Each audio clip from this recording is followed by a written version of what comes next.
रामजी लाल सुमन पर भीषण हमला, चारों तरफ से घेरा, अखिलेश गुस्सा। नारायण सेना का ऐलान, योगी घेरे में, करनी सेना। अखिलेश यादव को सता रहा था जिस बात का डर, आखिरकार वही हुआ। रामजीलाल सुमन पर हो गया हमला, चारों तरफ से घेर लिया गया और वार भयंकर गुस्से में अखिलेश ने कहा सुरक्षा दे दो, लेकिन फिर भी हो गया हमला। नारायण सेना का भयंकर गुस्सा, यादवों ने खाई सौगंध। अखिलेश और शिवपाल ने कहा अब लेंगे बदला। गरीब परिवार से मिलने जा रहे थे रामजीलाल सुमन, लेकिन दुश्मनों ने घात लगा दिया। क्या था, किसने किया हमला, सब कुछ हो गया साफ। अखिलेश और शिवपाल ने कहा नहीं करेंगे माफ। कैसे हैं अब रामजीलाल सुमन।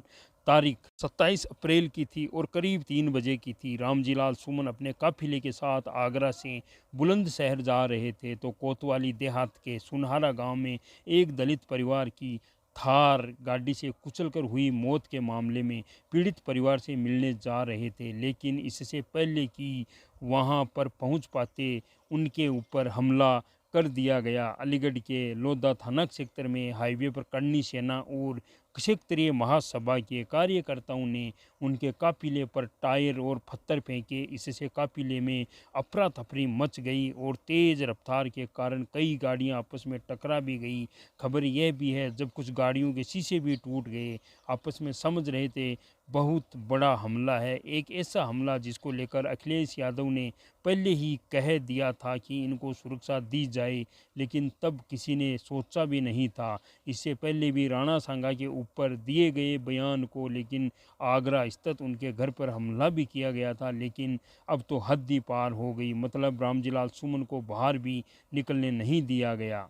आखिरकार अब पुलिस ने क्या किया, दरअसल पुलिस को भी नहीं समझ में आया कि कैसे क्या हो गया। मुख्यमंत्री योगी आदित्यनाथ दावा करते हैं कि यहाँ पर कानून का राज है, लेकिन जिस तरीके से रामजीलाल सुमन के ऊपर हमला किया गया वे निर्दलीय है। हालांकि हमले के बाद तुरंत पुलिस ने मामले को दर्ज किया गया और मामले की जांच में जुट गई। आपको बता दें कि करनी सेना के प्रदेश अध्यक्ष दुर्गेंद्र सिंह ने हमले की जिम्मेदारी ली और कहा अब जब तक रामजीलाल सुमन राणा सांगा वाले बयान पर माफ़ी नहीं मांगेंगे विरोध जारी रहेगा। जैसा कि आपको बता दें राज्यसभा में एक बात उन्होंने कही, रामजीलाल सुमन ने राणा सांगा को इतिहास के पन्नों को पलटकर बताया था कि वह गद्दार रहे और उन्होंने इब्राहिम लोदी को हराने के लिए बाबर को भारत बुलाया था। इस बयान को क्षेत्रीय महासभा और करनी सेना लगातार अपमानजनक मान रहा है, जबकि एक तरफ देखेंगे तो रामजीलाल सुमन से सीधे तौर पर माफ़ी नहीं लेकिन खेद ज़रूर जताया था कि इतने कुछ नहीं हुआ और उनके गाड़ी पर हमला ही कर दिया, जिसके बाद अखिलेश यादव का गुस्सा भी भड़क गया। आपकी जानकारी 26 मार्च 2025 को आगरा में करनी सेना के कार्यकर्ताओं ने उनके आवास पर हमला भी किया, जिसमें बुलडोज़र, लाठी डंडे और तलवारें तक की लहराई थी। लेकिन अब एक बार फिर से जब वही बात हुई तो फिर चारों तरफ बवाल मच गया। अखिलेश यादव ने इस हमले को जानलेवा और साजिश करार दिया है। उन्होंने कहा सांसद रामजीलाल सुमन के काफिले पर टायर और पत्थर भी फेंक दिए गए। हमला जानलेवा हो सकता था, इतने टायर एकत्रित करना एक साजिश का सबूत है और इंटेलिजेंस का फेल है।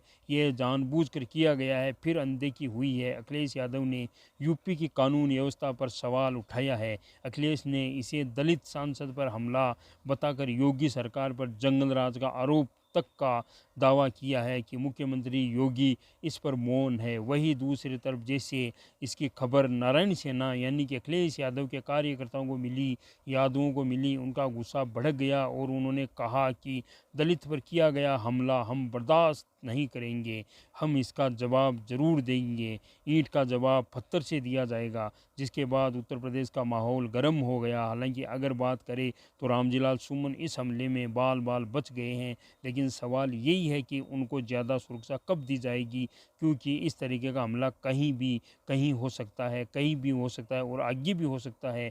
जिन लोगों ने इनके काफिले पर हमला कर दिया है उन लोगों को कैसी सज़ा मिलनी चाहिए। आपकी नज़र में ये सही है या गलत है? रामजीलाल सुमन ने जो राणा सांगा पर बयान दिया था वो सही है या गलत है? कमेंट ज़रूर कीजिए। जय हिंद, जय भारत।